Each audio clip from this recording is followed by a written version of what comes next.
When I think about Alea, where we are now and where we're moving towards, I definitely think about a technological company that's data-driven.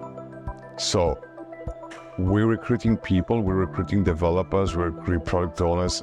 Everybody that works on the technological side don't come from the iGaming industry, because we believe that would be a shame to just have to look into that pool of people that are working for the iGaming industry, where actually there are developers out there, right? Everything which is related to business, account management, of course, they come from iGaming. We're in a very, very specific position as an aggregator. We have a lot of data. We have a lot of data from very different casinos, different brands with different type of players, different player segmentation, different countries, regulations. So we know what works best in which market, which type of game.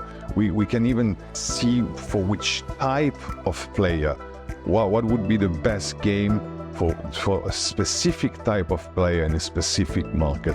With the rise of what people call AI today, but which is more like machine learning and just statistical analysis, we can really take a customer, ask them, okay, what's your bronze? Which type of player you're going to attract? Which market you're going to go? I'm going to tell you which game you should put in front.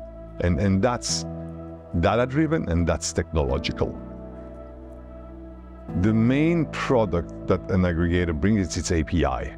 And again, that's very, very overlooked, because it's invisible. The API has to be robust, it has to be fast, it has to be reliable, okay? And that's the main product. And before talking about any other feature, we should agree on that, and we should agree on the fact that the first thing we must evaluate is for an aggregator is its API. That's number one thing. Then after that, let's say the data.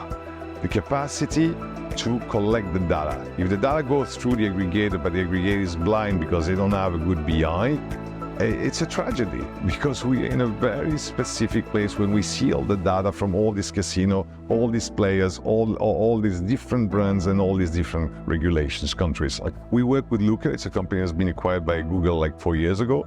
I believe it's the best BI tool out there. We can perform live queries on it, and also we provide in our backend. So that would be for me the number one. And then develop agnostic tools. When I say agnostic tools, they work on every single software provider, and it would be like some kind of slots tournament, jackpot aggregation, and stuff like that. So why is it important to have 100, 150, 200 providers? It reminds me the time of Google and AltaVista, where they were saying, I have 5 billion results, I have 8 billion results. And you remember they had the number, how many website results there, and then they stopped doing that. We're still here in the iGaming industry. We're still showing off how many suppliers we have, but it's very important actually to have them. First, you don't want to miss out the good content.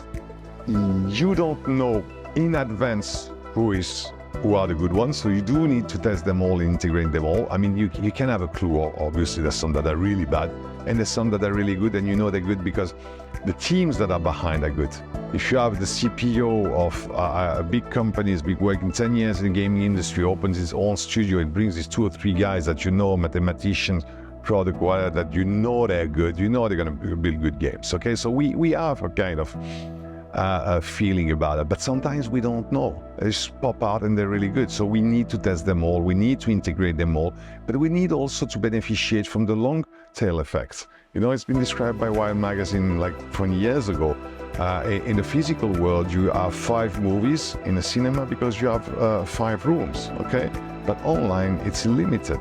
So why would you only display, let's say, Book of Fra? You take Book of Fra, the player likes Book of Fra, there's probably 1,000 slots out there that are Book of Fra styles, like we call them the books, the book slots. Why would you focus on Book of Fra when you have all these other ones? And we do exactly what the music industry did. Pandora in the US, or Spotify now, YouTube, it's a Netflix, it's a recommendation engine basically.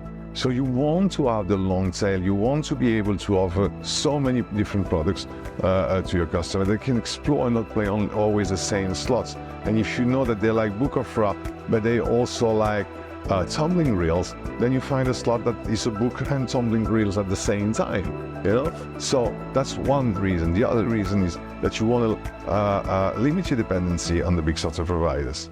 You'd like to have your evolution and your pragmatic healthy 50% and maybe even less, and have a lot of other small software providers that are part of your portfolio that you show to your customers, and also your customers are going to appreciate the fact that you make them discover new things and you don't just serve them what everybody else does.